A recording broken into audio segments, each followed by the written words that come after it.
سفر نوبتی کوری رئیس شهر خالقزاده عبدالخالق به جماعت دیوتی خلیفه حسن و یاری راست آمد. در جماعت دیوتی خلیفه حسن نخست بازدید از پرورش زراعت‌ها از جمله کارتوشکا، سبزی، قلمفر بلغاری، لبلبو و دیگر زراعت‌ها کرده شد. معلوم گردید که سهامداران خواجگی از جمله در خواجگی دهقانی سورگت‌ها زحمت زیاد در پرورش حاصل نمودند. بعد شناسایی با رفت کار عبدالخالق خالقزاده به دهقانان عرض سپاس نمود و همزمان گفت که بازده زمین باید باز بیشتر باشد، زیرا طلبات زمان و طلبات راهبر معظم کشور محترم امام الرحمن امروز به دهقانان همینطور بود و همینطور باقی مانده است. در ادامه سفر گروه کاری با جریان درو گندم در بعضی از خواجگی‌های دهقانی جماعت دیوت یاری از جمله شرکت خراسان توسط کامباین شناس شد.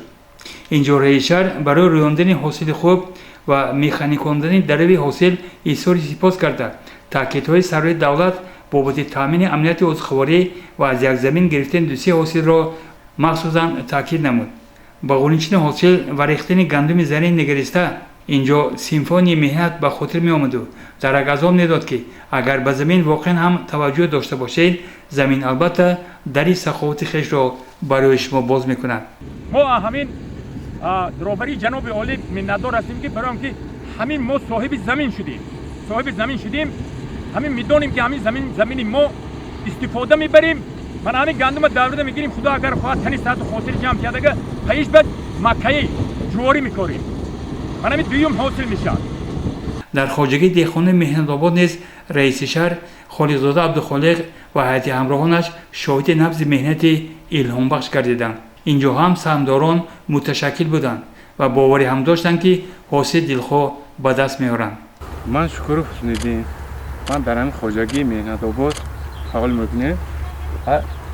من خدا با شکر ترجمه هم سر کردیم، کارتوشکامو من اینجا کندیم، کارتوشکی هم نقص شد خدا با شکر.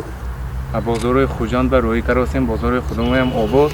من بلگرام هم خدا خواهد بعد یک هفته تیار میشد. اینجا لبلبوی سرخ کوریدگی، لبلبوی شکر کوریدگی، لبلبوی شکرام هم خدا خواهد تا تیرمو 10-15 کیلو هر یک دانش هم خیلی وای میشه. خالقزاده عبدالخالق بعداً در جماعت دیوت خلیفه حسن از گارخانه پرورش لیمون، فرم خرد مرغ‌پروری، پرورش مرغ مرجان، цех استحصال خشت‌های سمنتی، مغازه تویخانه دیدن نموده برای نبض خوب استحصالی با خرد و بزرگ عرض سپاس کرد. وابسته به سپارش رهبری مقامات اجرایی محلی حاکم دولت شهر بخشیده به 30 سالگی استقلالیت دولت جمهوری تاجیکستان امروزها در جماعت دیهات کارهای تعمیر و از نوسازی بناها ادامه دارد و این مسئله در جماعت دیهات خلیفه حسن نیز توجه داده شده کارها ادامه داشتند.